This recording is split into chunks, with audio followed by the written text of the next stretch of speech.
Here is Physics Lab 1, projectile motion. The purpose of this lab was to investigate projectile motion using computational modeling and experimental data in order to evaluate how well theoretical predictions describe real motion. The system studied was the projectile after it left the launcher, and the surroundings included the Earth, which provided the gravitational force, and the air, which exerted the drag force on the object due to its velocity.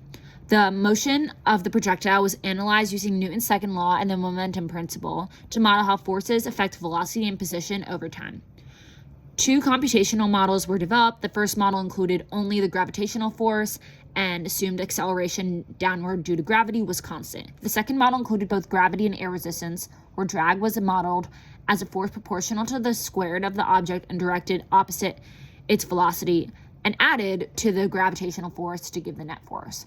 The position versus time graphs were analyzed using linear and quadratic fits to compare the predicted and observed motion.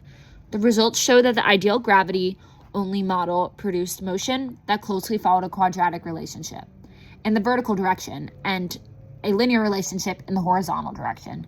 However, when air resistance was included, the trajectory and acceleration were slightly altered, producing a smaller effective vertical acceleration and reduced range. This demonstrated while ideal projectile motion provides a strong approximation, air resistance has measurable effects on real-world motion, especially when considering objects that are in air for longer periods of time and are of higher mass. Here you can see the observed values using the tracker device of the original video. And here there are some graphs on the side as well as the measurements at each timestamp of 0.017 seconds. And here you have the time versus the y-axis, and once again, it looks like a quadratic equation.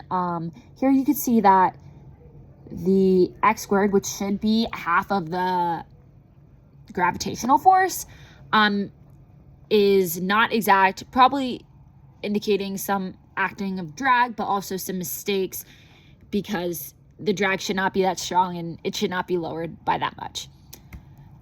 Here you can see the first predicted model and code. The code here is run. It only accounts for gravitational force, and acceleration is constant throughout the entire thing. It matches a typical kinematics equation for force, where the leading a squared value is half of the gravitational force of 9.8.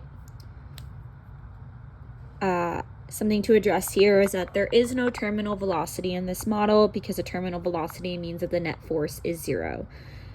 The net force is not 0. It is constant, not 0. If it was 0, then the velocity would be constant. And the velocity is not constant since it is changing in the y-axis.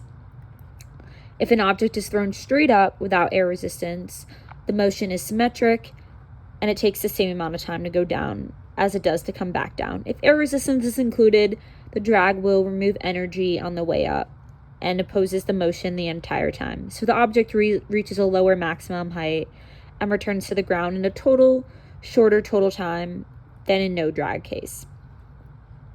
Here you could see the second part. The code has the inclusion of a b value as well as the drag, which is dependent on the velocity, showing that the acceleration will not be constant in this case, and that the quadratic model will not be exactly equal to 1, but it will be very close since the drag in this case is very small, since it is paper. The F-net on the system now includes the force of drag plus the force of gravity, and gravity goes in the opposite direction as drag force, so the drag force will be in the plus y and in the plus x, and the minus y is the force of gravity, and the drag will be in the opposite direction.